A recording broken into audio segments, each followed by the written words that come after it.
¿Quieres saber cómo hacer fotos en movimiento y que queden nítidos? Te estoy hablando de cómo hacer para congelar el movimiento en fotografía. Y ya verás que es muy fácil de entender y de llevar a cabo. Pero en este vídeo quiero hacer hincapié en cómo podemos solventar con éxito las dos situaciones ante las que nos podemos encontrar. Y con situaciones que nos podemos encontrar estoy hablando de dos situaciones en términos de luz, que al final es lo que va a determinar que debamos actuar de una manera o de otra. Pero déjame que antes de meternos en estas situaciones, déjame que te explique cómo hacemos para congelar el movimiento en fotografía.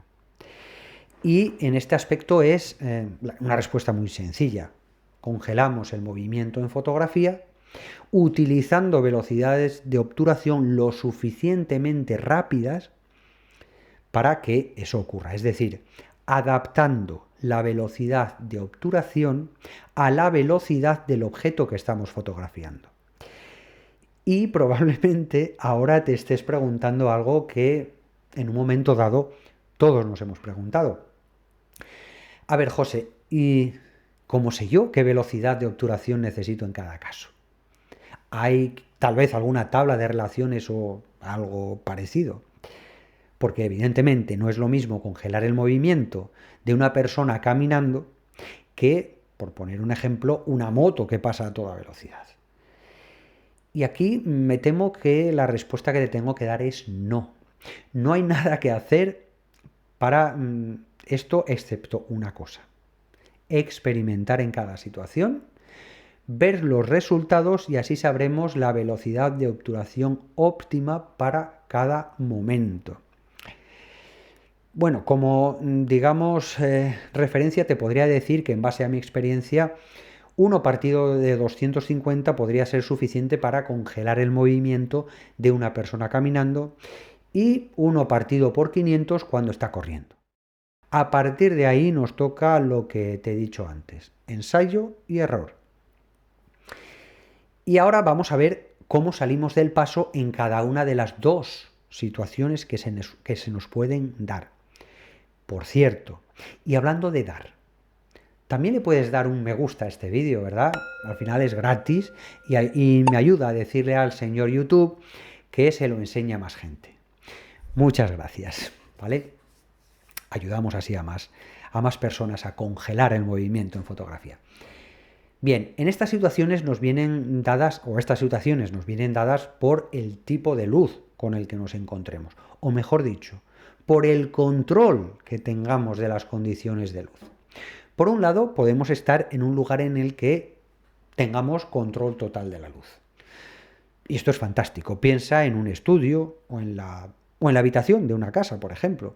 Estos sitios donde yo puedo, con focos, reflectores, flashes o tal vez la propia iluminación de la estancia, puedo controlar la luz. Yo puedo en esos sitios tener la intensidad de la luz bajo control. La subo, la bajo, según la necesite. En estos casos, la operativa va a ser muy sencilla. Lo que voy a hacer es poner el ISO al mínimo posible, si es posible utilizar el ISO mínimo mejor, y a partir de ahí ya juego con la velocidad de obturación y el diafragma para conseguir congelar el movimiento. Una vez que doy con la velocidad adecuada, tal vez en ese momento pueda jugar con la intensidad de la luz para aumentarla, o tal vez cerrarla un poco, o tal vez cerrar un poco, quiero decir, el diafragma, o bajar el ISO si fuera posible. O tal vez me pueda permitir bajar la intensidad de la luz para crear otro ambiente que me interese más. Aquí ya entra en juego, por un lado, mi creatividad y por otro lado, pues lo que yo quiera con la fotografía. La decisión es completamente nuestra. Pero ¿qué ocurre si si no tenemos el control de la luz en la escena? Piensa aquí, por ejemplo, que estás haciendo fotos en un campo de fútbol y en el que una parte del campo le está dando el sol y la otra está en la zona de sombra, algo que ocurre habitualmente en un campo de fútbol. Evidentemente no se va a parar el juego para que el señor fotógrafo programe la cámara cada vez que pasa la acción de un lado a otro, ¿verdad?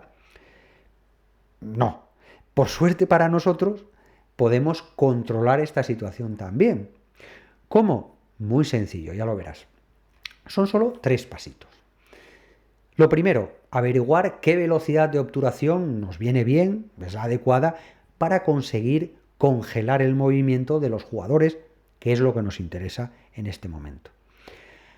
A continuación, como hemos de estar atentos al juego y no a la cámara, vamos a disparar no en manual, sino en el modo de prioridad de velocidad. Y entonces lo que vamos a hacer es dejar programada la velocidad de obturación necesaria, que hemos averiguado antes. Ya la propia cámara jugará con la apertura del diafragma y la irá cambiando en función de lo que necesite en cada momento, porque eso es lo que va a hacer en ese modo de disparo. Y por último, vamos a poner el ISO en automático, para que también sea la propia cámara quien se ocupe de ello y no tengamos nosotros que andar jugando con ello. Y aquí me dirás que, claro, habrá veces que la foto tendrá mucho ruido porque suba el ISO. Pero déjame que te diga una cosa. Mucho mejor tener una foto con algo de ruido que no tener esa foto, ¿no crees? Además, y esto es también importante que no lo sepas, que lo sepas si aún no lo sabes, y aunque no lo creas, hay ocasiones en las que subir el ISO genera menos ruido que no hacerlo. ¿No me crees? Mira este vídeo que tienes aquí, donde te lo explico en detalle. Ya verás que tengo razón. Y sea como sea, siempre disfruta de la fotografía y felices fotos.